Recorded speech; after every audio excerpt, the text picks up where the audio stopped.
बोलो जय श्रीमन नारायण। कुब्जा पर कृपा, धनुर्भंग, कुवल्यापीड़ और चाणूरादि मलों का नाश तथा कंस का वध।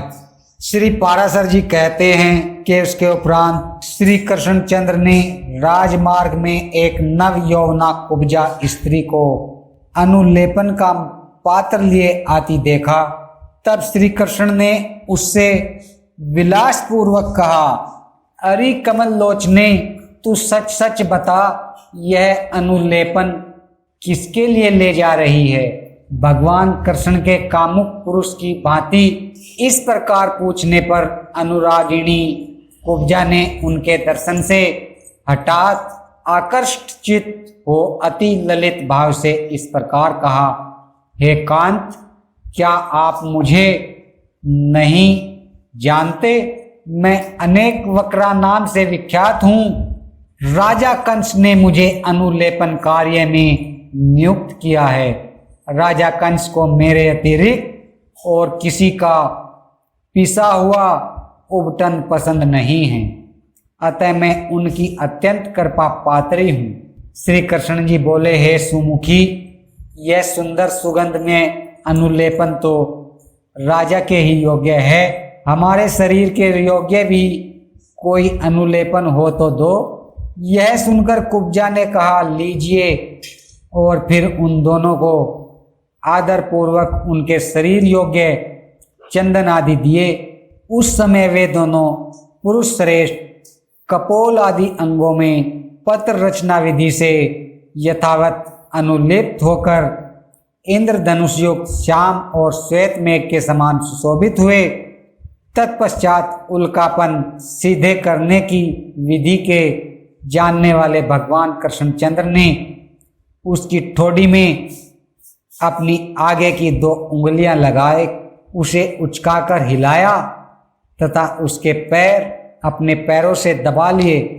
इस प्रकार श्री केशव ने उस ऋजुकाय सीधे शरीर वाली कर दिया। तब सीधी हो जाने पर वह संपूर्ण स्त्रियों में सुंदरी हो गई। तब वह श्री गोविंद का पल्ला पकड़कर अंतर्गर्भित प्रेम भाव से अलसाई हुई विलास ललित वाणी में बोली, आप मेरे घर चलिए। उसके ऐसा कहने पर श्री कृष्णचंद्र ने उस कुब्जा से, जो पहले अनेकों अंगों से टेढ़ी थी परंतु अब सुंदरी हो गई थी, बलराम जी के मुख की ओर देखकर हंसते हुए कहा, हाँ, तुम्हारे घर भी आऊंगा। ऐसा कहकर श्री हरि ने उसे मुस्कुराते हुए विदा किया और श्री बलभद्र जी के मुख की ओर देखते हुए जोर जोर से हंसने लगे। भाई प्रसाद ले लो रे, कथा जारी रहेगी। उसके उपरांत पत्र रचना आदि विधि से अनुलेप तथा चित्र विचित्र मालाओं से सुशोभित राम और कृष्ण क्रम से नीलांबर और पीतांबर धारण किए हुए यज्ञशाला तक आए। वहां पहुंचकर उन्होंने यज्ञ रक्षकों से उस यज्ञ के उद्देश्य रूप धनुष के विषय में पूछा और उनके बतलाने पर श्री कृष्णचंद्र ने उसे सहसा उठाकर प्रतंजा यानी कि उसकी डोरी चढ़ा दी। उस पर बलपूर्वक प्रतंजा चढ़ाते समय वह धनुष टूट गया। उस समय उसने ऐसा घोर शब्द किया कि उससे संपूर्ण मथुरापुरी गूंज उठी। तब धनुष टूट जाने पर उसके रक्षकों ने उन पर आक्रमण किया। उस रक्षक का सेना का संहार कर वे दोनों बालक धनुषशाला से बाहर आए। उसके बाद अक्रूर के आने का समाचार पाकर तथा उस महान धनुष को भंग हुआ सुनकर कंस ने चाणूर और मुष्टिक से कहा, यहाँ दोनों गोपाल बालक आ गए हैं, वे मेरा प्राण हरण करने वाले हैं, अतः तुम दोनों मल्लयुद्ध से उन्हें मेरे सामने मार डालो। यदि तुम लोग मल्लयुद्ध में उन दोनों का विनाश करके मुझे संतुष्ट कर दोगे तो मैं तुम्हारी समस्त इच्छाएं पूर्ण कर दूंगा। मेरे इस कथन को तुम झूठा न समझना। तुम न्याय से या अन्याय से मेरे इन महाबलवान अपकारियों को अवश्य मार डालो। उनके मारे जाने पर यह सारा राज्य हमारा और आपका दोनों का बराबर होगा। मल्लों को इस प्रकार आज्ञा दे कंस ने अपने महावत को बुलाया और उसे आज्ञा दी कि तू कुवलयापीड़ हाथी को मल्लों की रंगभूमि के द्वार पर खड़ा रख, और जब ये गोप कुमार युद्ध के लिए यहाँ आवे तो इन्हें इससे नष्ट करा दे। इस प्रकार उसे आज्ञा देकर और समस्त सिंहासनों को यथावत रखे देखकर जिसकी मृत्यु पास आ गई है, वह कंस सूर्योदय की प्रतीक्षा करने लगा। प्रातःकाल होने पर समस्त मंचों पर नागरिक लोग, राजमंचों पर अपने अनुचरों के सहित राजा लोग बैठे। उसके बाद रंगभूमि के मध्य भाग में के समीप में युद्ध परीक्षकों को बैठाया और फिर अपने आप भी एक ऊंचे सिंहासन पर बैठा। वहाँ अंतःपुर की स्त्रियों के लिए पृथक मचान बनाए गए थे तथा मुख्य मुख्य वीरांगनाओं और नगर की महिलाओं के लिए भी अलग अलग मंच थे। कुछ अन्य मंचों पर नंदगोप आदि गोपगण बिठाए गए थे और उन मंचों के पास ही अक्रूर और वसुदेव जी बैठे थे। नगर की नारियों के बीच में चलो अंतकाल में ही पुत्र का सुख तो देख लूंगी, ऐसा विचार कर पुत्र के लिए मंगल कामना करती हुई देवकी जी बैठी थी। तदंतर जिस समय तूर्य आदि के बजने तथा चाणूर के अत्यंत उछलने और मुष्टिक के ताल ठोकने पर दर्शकगण हाहाकार कर रहे थे, गोपगण वेशधारी वीर बालक बलभद्र और कृष्ण कुछ हंसते हुए रंगभूमि के द्वार पर आए। वहां आते ही महावत की प्रेरणा से कुवलयापीड़ नामक हाथी उन दोनों गोप कुमारों को मारने के लिए बड़े वेग से दौड़ा। हे द्विज श्रेष्ठ, उस समय रंगभूमि में महान हाहाकार मच गया तथा बलदेव जी ने अपने अनुज कृष्ण की ओर देखकर कहा, हे महाभाग, इस हाथी को शत्रु ने ही प्रेरित किया है, अतः इसे मार डालना चाहिए। हे द्विज, ज्येष्ठ भ्राता बलराम जी के ऐसा कहने पर शत्रुसूदन श्री श्याम सुंदर ने बड़े जोर से सिंहनाद किया। फिर केसी निषूदन भगवान श्री कृष्ण ने बल में ऐरावत के समान उस महाबली हाथी की सूंड अपने हाथ से पकड़कर उसे घुमाया। भगवान कृष्ण यद्यपि संपूर्ण जगत के स्वामी हैं, तथापि उन्होंने बहुत देर तक उस हाथी के दांत और चरणों के बीच में खेलते खेलते अपने दाएं हाथ से उसका बायां दांत उखाड़कर उससे महावत पर प्रहार किया। इससे उसके सिर के सैकड़ों टुकड़े हो गए। उसी समय बलभद्र जी ने भी क्रोधपूर्वक उसका दायां दांत तोड़कर उससे आसपास खड़े हुए महावतों को मार डाला। तदंतर महाबली रोहिणी नंदन ने रोषपूर्वक अति वेग से उछलकर उस हाथी के मस्तक पर अपनी बाईं लात मारी। इस प्रकार वह हाथी बलभद्र जी द्वारा लीलापूर्वक मारा जाकर इंद्र वज्र से आहत पर्वत के समान गिर पड़ा। तब महावत से प्रेरित कुवलयापीड़ को मारकर उसके मद और रक्त से लथपथ राम और कृष्ण उसके दांतों को लिए वे गर्व युक्त लीलामयी चितवन से निहारते उस समय रंगभूमि में इस प्रकार आए जैसे मृग समूह के बीच में सिंह चला जाता है। उस समय महान रंगभूमि में बड़ा कोलाहल होने लगा और सब लोगों में ये कृष्ण है, ये बलभद्र है, ऐसा विस्मय छा गया। वे कहने लगे, जिसने बाल घातिनी घोर राक्षसी पूतना को मारा था, सकट को उलट दिया था और यमलार्जुन को उखाड़ डाला था, वह यही है। जिस बालक ने कालिया नाग के ऊपर चढ़कर उसका मान मर्दन किया था, और 7 रात तक महापर्वत गोवर्धन को अपने हाथ पर धारण किया था वह यही है। जिस महात्मा ने अरिष्टासुर, धैनकासुर और केसी आदि दुष्टों को लीला से ही मार डाला था, देखो वह अछूत यही हैं। ये इनके आगे इनके बड़े भाई महाबाहु बलभद्र जी है जो बड़े लीला पूर्वक चल रहे हैं। ये स्त्रियों के मन और नैनों को बड़ा ही आनंद देने वाले हैं। पूर्णार्थवेता विद्वान लोग कहते हैं कि ये गोपाल जी डूबे हुए यदुवंश का उद्धार करेंगे। ये सर्वे लोक में और सर्वे कारण भगवान विष्णु के ही अंश है। इन्होंने पृथ्वी का भार उतारने के लिए ही भूमि पर अवतार लिया है। राम और कृष्ण के विषय में पूर्ववासियों के इस प्रकार कहते समय देवकी के स्तनों से स्नेह के कारण दूध बहने लगा और उसके हृदय में बड़ा अनुताप हुआ। पुत्रों का मुख देखने से अत्यंत उल्लास सा प्राप्त होने के कारण वसुदेव जी भी मानो आई हुई जरा को छोड़कर फिर से नवयुवक से हो गए। मानो आए हुए बुढ़ापे को छोड़कर फिर से जवान हो गए। राजा के अंतःपुर की स्त्रियां तथा नगर निवासिनी महिलाएं भी उन्हें एकटक देखते देखते उपराम में हुई। वे आपस में कहने लगी, अरे सखियों, अरुण नयन से युक्त श्री कृष्णचंद्र का अति सुंदर मुख तो देखो, जो कुवलया पीड़ के साथ युद्ध करने के परिश्रम से श्वेत बिंदु पूर्ण होकर हिमकण सिंचित शरतकालीन प्रफुल्ल कमल को लज्जित कर रहा है। अरे इसका दर्शन करके अपने नेत्रों का होना सफल कर लो।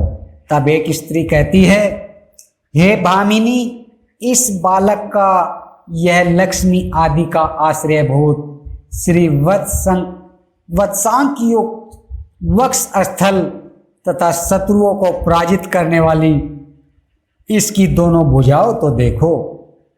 दूसरी कहती है कि अरे क्या तुम नीलांबर धारण किए इन दुग्ध चंद्र तथा कमल नाल के समान शुभ्र वर्ण बलदेव जी को आते हुए नहीं देखती हो। इस प्रकार तीसरी स्त्री कहती हैं, अरे सखियों, अखाड़े में चक्कर देकर घूमने वाले चाणूर और मुष्टिक के साथ क्रीड़ा करते हुए बलभद्र तथा कृष्ण का हंसना देख लो। तो चौथी कह रही है कि हाय सखियों, देखो तो चाणूर से लड़ने के लिए ये हरि आगे बढ़ रहे हैं। क्या इन्हें छुड़ाने वाले कोई भी बड़े बूढ़े यहाँ नहीं है? कहाँ तो यौवन में प्रवेश करने वाले सुकुमार शरीर श्याम और कहाँ वज्र के समान कठोर शरीर वाला यह महान असुर। ये दोनों नवयुवक तो बड़े ही सुकुमार शरीर वाले हैं, किंतु इनके प्रतिपक्षी ये चाणूर आदि दैत्य मल अत्यंत दारुण है। मल युद्ध के परीक्षक गणों का यह बहुत बड़ा अन्याय है जो वे मध्यस्थ होकर भी इन बालकों और बलवान मलों के युद्ध की उपेक्षा कर रहे हैं। पाराशर जी कहते हैं कि नगर की स्त्रियों के इस प्रकार वार्तालाप करते समय भगवान कृष्णचंद्र अपनी कमर कसकर उन समस्त दर्शकों के बीच में पृथ्वी को कंपायमान करते हुए रंगभूमि में कूद पड़े। श्री बलभद्र जी भी अपने भुजदंडों को ठोकते हुए अति मनोहर भाव से उछलने लगे। उस समय उनके पद पद पर पृथ्वी नहीं फटी, यह बड़ा आश्चर्य है। उसके उपरांत अमित विक्रम कृष्णचंद्र चाणूर के साथ और द्वंद्व युद्ध कुशल राक्षस मुष्टिक बलभद्र के साथ युद्ध करने लगे। कृष्णचंद्र चाणूर के साथ परस्पर भिड़कर नीचे गिराकर उछलाकर घूंसे और वज्र के समान कोहनी मारकर पैरों से ठोकर मारकर और एक दूसरे के अंगों को रगड़कर लड़ने लगे। उस समय उनमें महान युद्ध होने लगा। इस प्रकार उस समाजोत्सव के समीप केवल बल और प्राण शक्ति से ही संपन्न होने वाला उनका अति भयंकर और दारुण शस्त्रहीन युद्ध हुआ। चाणूर जैसे भगवान से भिड़ता गया वैसे उसकी प्राण शक्ति थोड़ी थोड़ी करके अत्यंत क्षीण होती गई।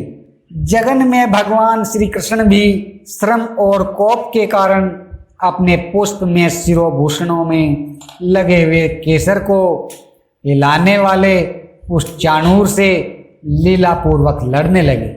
उस समय चाणूर के बल का क्षय और कृष्णचंद्र के बल का उदय देख कंस ने खींचकर तूर्य आदि बाजे बंद करा दिए। रंगभूमि में मृदंग और तूर्य आदि के बंद हो जाने पर आकाश में अनेक दिव्य तूर्य बाजे एक साथ बजने लगे और देवगण अत्यंत हर्षित होकर अलक्षित भाव से कहने लगे, हे गोविंद आपकी जय हो, हे केशव आप शीघ्र ही इस चाणूर दानव को मार डालिए। भगवान मधुसूदन बहुत देर तक चाणूर के साथ खेल करते रहे, फिर उसका वध करने के लिए उद्यत होकर उसे उठाकर घुमाया। शत्रु विजयी श्री कृष्णचंद्र ने उस दैत्य मल को सैकड़ों बार घुमाकर आकाश में ही निर्जीव हो जाने पर पृथ्वी पर पटक दिया। भगवान के द्वारा पृथ्वी पर गिराए जाते ही चाणूर के शरीर के सैकड़ों टुकड़े हो गए और उस समय उसने रक्त स्राव से पृथ्वी को अत्यंत कीचड़ में कर दिया। इधर जिस प्रकार भगवान कृष्ण चाणूर से लड़ रहे थे, उसी प्रकार महाबली बलभद्र जी भी उस समय दैत्य मल मुष्टिक से भिड़े हुए थे। बलराम जी ने उसके मस्तक पर घूंसों से तथा वक्ष स्थल में जानू से प्रहार किया और उस गतायु दैत्य को पृथ्वी पर पटक कर रौंद डाला। उसके उपरांत श्री कृष्णचंद्र ने महाबली मलराज तोसल को बाएं हाथ से घूंसा मारकर पृथ्वी पर गिरा दिया। मल श्रेष्ठ चाणूर और मुष्टिक के मारे जाने पर तथा मलराज तोसल के नष्ट हो जाने पर समस्त मलगण भाग गए। तब कृष्ण और संकर्षण अपने समवयस्क गोपों को बलपूर्वक खींचकर आलिंगन करते हुए हर्ष से रंगभूमि में उछलने लगे। उसके उपरांत कंस ने क्रोध से नेत्र लाल करके वहां एकत्रित हुए पुरुषों से कहा, अरे इस समाज से इन ग्वाल बालों को बलपूर्वक निकाल दो। पापी नंद को लोहे की संखलों में बांधकर पकड़ लो तथा वृद्ध पुरुषों के अयोग्य दंड देकर वसुदेव को भी मार डालो। मेरे सामने कृष्ण के साथ ये जितने गोपाल बालक है उछल रहे हैं, इन सब को भी मार डालो तथा इनकी गोएं और जो कुछ अन्य धन हो वह सब छीन लो। जिस समय कंस इस प्रकार आज्ञा दे रहा था, उसी समय श्री मधुसूदन हंसते हंसते उछलकर मंच पर चढ़ गए और शीघ्रता से उसे पकड़ लिया। भगवान कृष्ण ने उसके केसों को खींचकर उसे पृथ्वी पर पटक दिया तथा उसके ऊपर आप भी कूद पड़े। इस समय उसका मुकुट सिर से खिसक कर अलग जा पड़ा। संपूर्ण जगत के आधार भगवान कृष्ण के ऊपर गिरते ही उग्रसेन नाथ राजा कंस ने अपने प्राण छोड़ दिए। तब महाबली कृष्णचंद्र ने मर्तक कंस के केस पकड़कर उसके देह को रंगभूमि में घसीटा। कंस का देह बहुत भारी था, इसलिए वह घसीटने से जल के महान वेग से हुई दरार के समान पृथ्वी पर परिघा बन गई। इस प्रकार श्री कृष्णचंद्र द्वारा कंस के पकड़ लिए जाने पर उसके भाई सुमाली ने क्रोधपूर्वक आक्रमण किया। उसे बलराम जी ने लीला से ही मार डाला। इस प्रकार मथुरापति कंस को कृष्णचंद्र द्वारा अवज्ञापूर्वक मरा हुआ देखकर रंगभूमि में उपस्थित संपूर्ण जनता हाहाकार करने लगी। उसी समय महाबाहु श्री कृष्णचंद्र बलदेव जी सहित वसुदेव और देवकी के चरण पकड़ लिए। तब वसुदेव और देवकी को पूर्व जन्म में कहे हुए भगवत वाक्यों का स्मरण हो आया और उन्होंने श्री जनार्दन को पृथ्वी पर से उठा लिया और उनके सामने प्रणतः भाव से खड़े हो गए। वसुदेव जी कहते हैं कि हे प्रभु, अब आप हम पर प्रसन्न होइए। हे केशव, आपने 8 देवगणों को जो वर दिया था वह हम दोनों पर अनुग्रह करके पूर्ण कर दिया। भगवान, आपने जो मेरी आराधना से दुष्ट जनों के नाश के लिए मेरे घर में जन्म लिया, उससे हमारे कुल को पवित्र कर दिया। आप सर्वभूत में है और समस्त भूतों के भीतर स्थित है। हे समस्तात्मन, भूत और भविष्यते आपसे ही प्रवृत्त होते हैं। हे अचिंतने, हे सर्वदेव में, हे समस्त यज्ञों से आप ही का यजन किया जाता है तथा हे परमेश्वर, आप ही यज्ञ करने वालों के यष्टा और यज्ञ स्वरूप है। यह बड़ी ही हंसी की बात है। आप आदि और अंत से रहित है तथा समस्त प्राणियों की उत्पत्ति करता है। ऐसा कौन मनुष्य है जिसकी जीहा आपको पुत्र कहकर संबोधन करेगी? हे जगन्नाथ, जिन आपसे यह संपूर्ण जगत उत्पन्न हुआ है, वहीं आप बिना माया शक्ति के और किस प्रकार हमसे उत्पन्न हो सकते हैं? जिसमें संपूर्ण अस्थावर जंगम जगत स्थित है, वह प्रभु कुक्षी, कोक और गोद में शयन करने वाला मनुष्य कैसे हो सकता है? हे परमेश्वर, वहीं आप हम पर प्रसन्न होइए और अपने अंशावतार से विश्व की रक्षा कीजिए। आप मेरे पुत्र नहीं हैं। हे ईश, ब्रह्मा से लेकर वृक्षादि पर्यंत यह संपूर्ण जगत आप ही से उत्पन्न हुआ है। फिर हे पुरुषोत्तम, आप हमें क्यों मोहित कर रहे हैं? हे निर्भय, आप मेरे पुत्र हैं। इस माया से मोहित होकर मैंने कंस से अत्यंत भय माना था और उस शत्रु के भय से ही मैं आपको गोकुल ले गया था।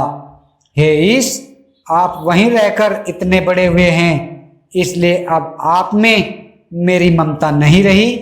अब तक मैंने आपके ऐसे अनेक कर्म देखे हैं जो रुद्र, मरुदगण, अश्विनी कुमार और इंद्र के लिए भी साध्य नहीं है। अब मेरा मोह दूर हो गया है। हे ईश, मैंने निश्चय पूर्वक जान लिया है कि आप साक्षात श्री विष्णु भगवान ही के जगत उपकार के लिए प्रकट हुए हैं। इस प्रकार श्री विष्णु पुराण के 5वें अंश में 20वां अध्याय समाप्त। बोलो जय श्रीमन नारायण, जय श्री कृष्णा।